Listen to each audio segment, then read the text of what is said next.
My ex-husband, or as I sometimes like to think of him, my baby daddy, is the visionary Elon Musk of Tesla and SpaceX. I met him when I was 18 and he was 19. We were in college, and he would call me up with classical music playing in the background. He'd ask me out, and I'd say no. He'd call me again, ask me out, and I'd say no. This continued until we ended up living together in an apartment in the Bay Area, sharing the space with 3 roommates and a miniature dachshund who wasn't house-trained. By the time we divorced, we were living in a house in Bel Air with no roommates and a miniature dachshund who still wasn't house-trained.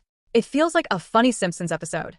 Elon has this meaningful relationship with Homer that's very romantic, and at one point, the Smithers character says to another character that someone like Elon must have a darkness in their soul. As a dark fantasy writer with novels published by major publishers, stories and anthologies, and a blog, this line really stood out to me. I think a lot about creativity and darkness and the larger-than-life nature of these people we call visionaries or geniuses, or as my son says, Janai, darkness doesn't have to mean evil. It can refer to anything that hasn't yet been brought out into the light, that lives in the space beyond boundaries, beyond our comfort zone, where many of us don't want to go.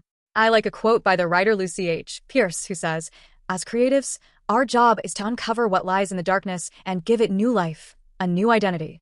I realize that artists and entrepreneurs are a lot alike in that both are obsessed with creating something out of nothing, pulling value from the dark. When I was preparing this talk, I asked Elon if he had any advice to give to the bright young things in the audience who might want to grow up to be him one day. He said something which I'll get to at the end, but he also mentioned that he wasn't sure they'd still want that if they really knew what it was like to be him. It made me think that before we call these people visionaries, before they have that success, we use other words for them: geek, outsider, socially awkward, weird, different, odd one out. I've been friends with one person for 10 years before he told me that when he was a kid, he hated going to school because the other kids would follow him home and throw soda cans at his head. He sought refuge in computer games, which led him to coding and eventually to creating his first company, which he sold by the time he was in his mid-20s. So, nobody's throwing cans at him now. During my years with Elon, I became familiar with a distinct and deeply tribal mentality: engineers. Once, when my dad came to visit, I was taking him to see Elon at his first company, Zip2. We were crossing through the office park and saw these lanky dudes in jeans and t-shirts, racing remote-controlled contraptions around the parking lot and banging them into cars.